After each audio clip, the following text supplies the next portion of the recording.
กลับมาพบกับ Mom's Cooking ค่ะ วันนี้มีเมนูสำหรับหนูน้อยวัยเริ่มอาหารเสริมมาฝาก เมนูนี้มีประโยชน์มากมายจากวัตถุดิบที่อุดมไปด้วยใยอาหาร ทั้งแอปเปิลและก็ข้าวโอ๊ตช่วยให้ระบบขับถ่ายของลูกน้อยดีอีกด้วย ไปดูวิธีทำซุปแอปเปิลข้าวโอ๊ตกันเลยค่ะ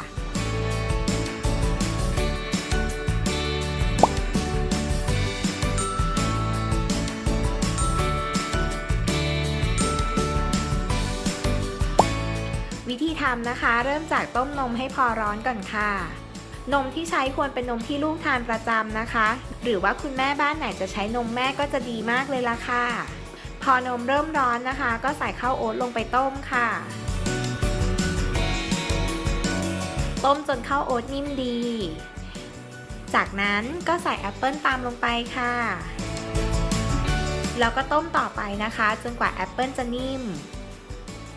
พอแอปเปิลและข้าวโอ๊ตนิ่มดีแล้วนะคะก็ยกลงจากเตาค่ะ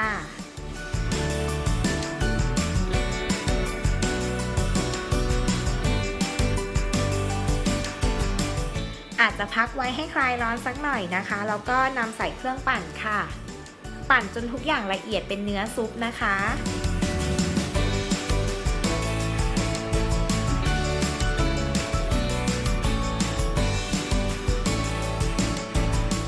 เสร็จแล้วก็ใส่ถ้วยแค่นี้ก็พร้อมป้อนลูกน้อยแล้วล่ะค่ะ